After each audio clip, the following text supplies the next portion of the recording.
We got this clip here. Jack Posobiec, what the funk? Has anyone seen water do this? So let's start this clip over and we'll play it. They're talking. This is East Palestine, Ohio. Whoa, wait. Whoa. Wow. That doesn't Oh, whoa. It's all in the bottom of the creek bed. Yeah. That's what oil does, right? Yeah. Yeah, except So when the rock hits the water, it knocks all the chemicals up to the surface. It's all on the bottom. The difference This is is oil like- is on top of the water. It's Yeah, just This is like- that vinyl chloride. So it's heavier. It's heavier. Well, it could be it's a group. They had a group of chemicals. These trains. There's three of them. Main ones. There's Could be any vinyl of those. chloride. There's something called butyl acrylate, and then there's another thing called benzene, which is extremely dangerous to burn. They said that the benzene was only residual benzene, but this is like they're not going to tell you if there's a ton of benzene that got burned. It creates dioxin, which is a persistent toxin. It's the only one of those that's persistent is the dioxin. So really. The vinyl chloride is a half-life of like 2.3 days. Wasn't there something about how the vinyl chloride was creating It's all in hydrochloric the bottom acid? I of the saw creek bed. something I've heard about that if it mixes with water, it can create Yeah, hydrochloric yeah. acid. But apparently, the vinyl chloride, the butyl acrylate are not that big of a deal. After 2 or 3 weeks, they start to work their way out of the environment.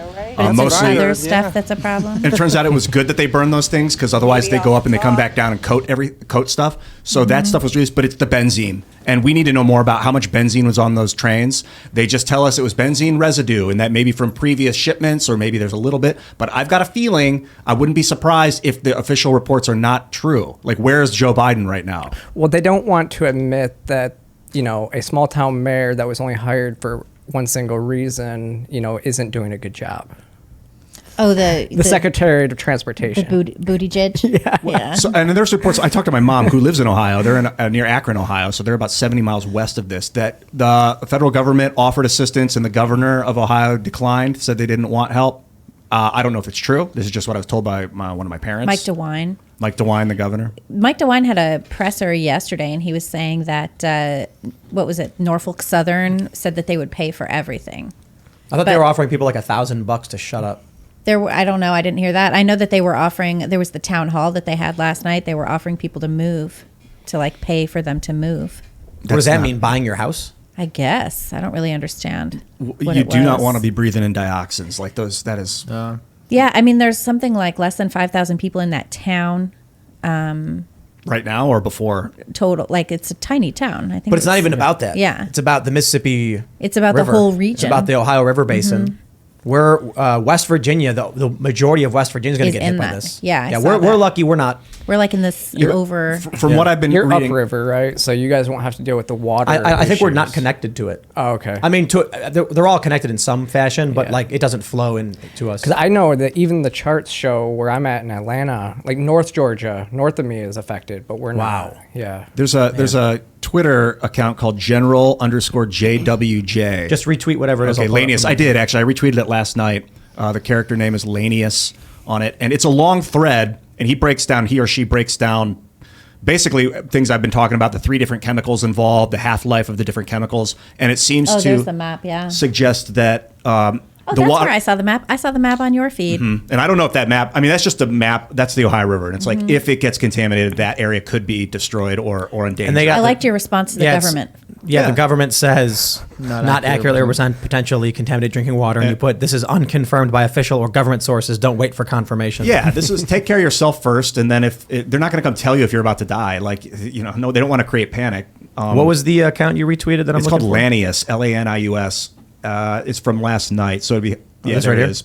This is a pretty cool thread. Everyone, if you get a chance, check it out. It's got a lot of data. I don't know. I have not been able to confirm or deny the accuracy of it, but it's pretty thorough. And he kind of intimates that the water is not at danger. It's not really the water; it's the surrounding air. Well, and that's where this, like DC and everything, it's all upwind of that. So everything's going to move east. So Just it like those should be balloons. affected. Yeah. Yeah. But you can't shoot these out of the sky. You can't shoot it down. And I also think they're not too concerned about. I don't know that it wasn't too concerned about it going far away from the source. That it's just like a local heavy pollutant. But then it's like if there's a lot of dioxin in the air, it's a different story. That stuff doesn't go away. And I know people that live in that. See, that area has been brutalized by lung and health issues for a long time because it's Steel City and it's coal area. So they have had these types of health issues, and now they're going to have just another one added onto it. Yep. This is why they ship jobs to China, by the way. This is big. It literally one of them is is. economic, but this is one of the main ones because if there's a spill, they want it over there. And that's a huge reason why Trump was removing environmental regulations and protections. The idea is that we don't want these toxic chemicals and pollutants in our air, so make China do it where they're smog-filled and polluted to crap, and then we have clean skies and use the petrodollar to maintain our economy.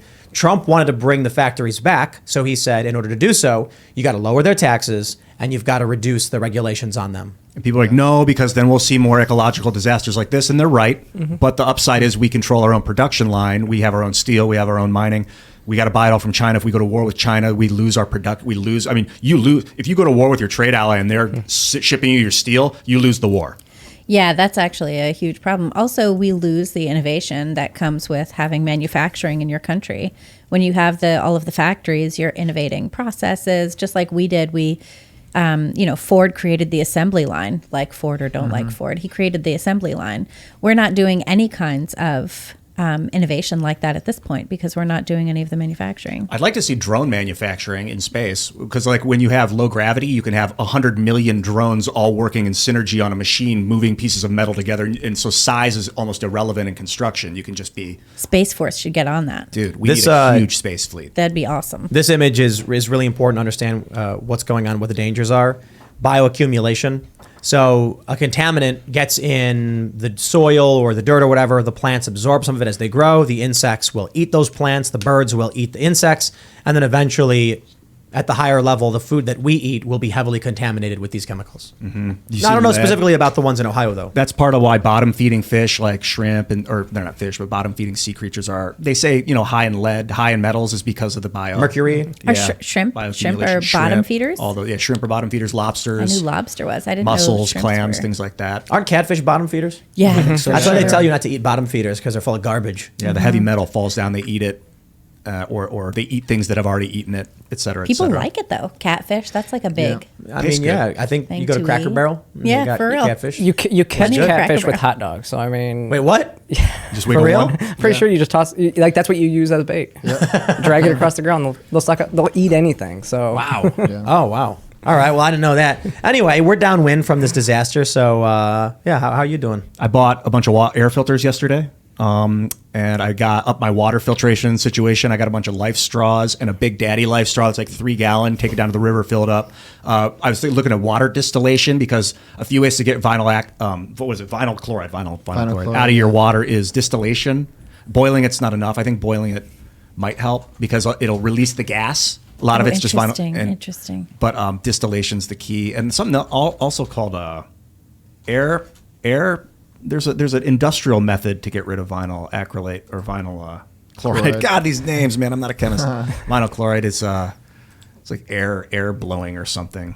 I was looking at the collapse of the energy grid in South Africa, and everything that's going on there. And I started thinking I should buy a generator.